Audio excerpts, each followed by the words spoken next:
ونصلي على رسوله الكريم. أما بعد، فأعوذ بالله من الشيطان الرجيم. بسم الله الرحمن الرحيم.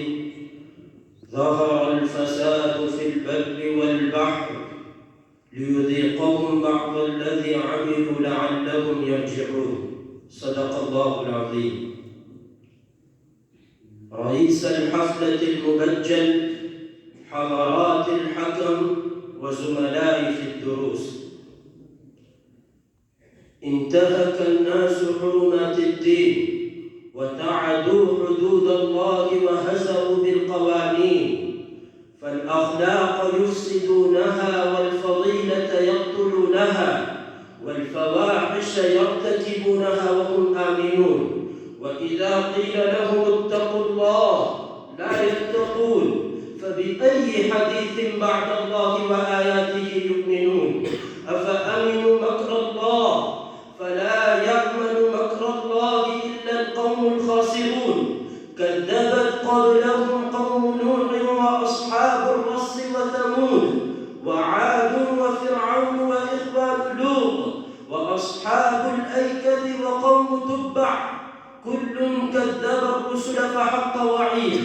أيها الإخوة، فساد أخلاقنا وذهاب الحياء من رجالنا ونسائنا جعلنا في هذه الحال التي تشاهدنا، وإعراضنا عن الدين وتعاليمه واستخفافنا بتقاليدنا القومية التي كنتم تعظمونها وتمجدونها قد أوقعنا فيما نكره وأدخلنا فيما لا نحب، وكفى بما فيه نحن من أمراض لا تداوونها، وأنتم الذين نشرتموها بينكم وتغافلتم عنها حتى فتكت بكم، فكيف تعالجونها؟ وبأي شيء غير الدين تزيدونها؟ فهل صرتم الآن لا تشعرون وأصبحتم لا تفكرون وترون قبيح الفعال من أبنائكم ونسائكم فتقرونها؟ قال قرينه ربنا ما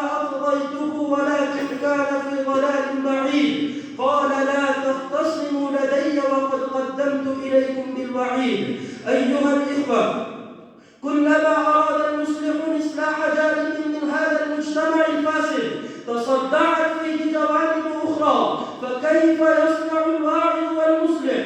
وكم يسعف المساعي؟ والمصيبة الكبرى والداهية العظمى كثرة المفسدين وقلة المصلحين. فكيف وألف بان يعجزهم الهادم الواحد، فكيف بألف هدام بعد بان واحد؟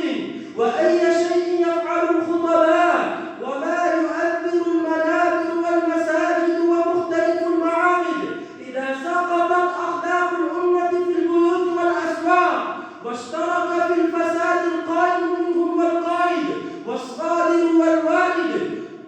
وقديما كانت هذه البلاد مشهورة بالعلم والصلاح، ويؤمها العلماء وأهل الفضل من الأقطار البعيدة والبلاد النائية للتجارة والسياحة ومزاورة أهل العلم والفضل.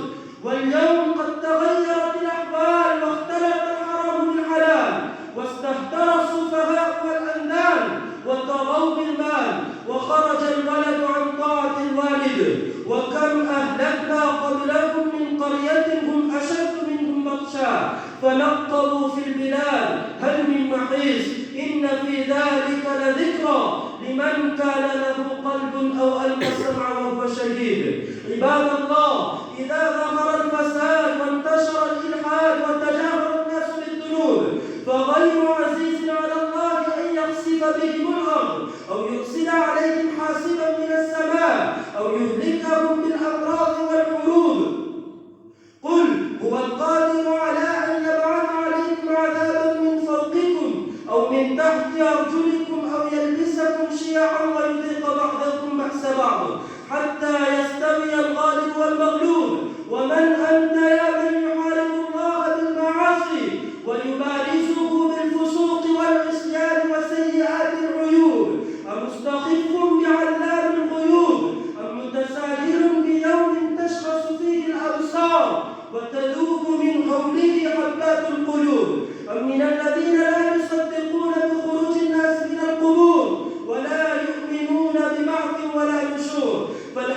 الظاهر من الدنيا لديهم محبوب وفيه مرغوب، وما غاب عنهم من الآخرة وما بعد الموت فلا مرغوب فيه ولا مرهوب، وما هو لهم بمطلوب. فسيعلم الذين ظلموا أي منقلب ينقلبون يوم تأتي كل نفس معها سائق وشهيد. لقد كنت في غفلة من هذا فكشفنا عنك غطاءك فبصرك اليوم حديد. سبحان الله، كيف انتشر الخبث في أمة كتابها القرآن ودينها الإسلام، وكيف وقعوا على الأرض وعفرت وجوههم بالرغام وسقطوا من التوبة والسلام، وكيف اسود تاريخهم وكانوا غرة في جميع الأيام يحمون الثمار ويكرمون الجار ويتباعدون عن العار ويحملون الكل ويصلون الأرحام، حتى فسدت أخلاقهم وتجاهل فساقهم، واستوى في ذلك مصرهم وعراقهم والهند والسند واليمن والشام،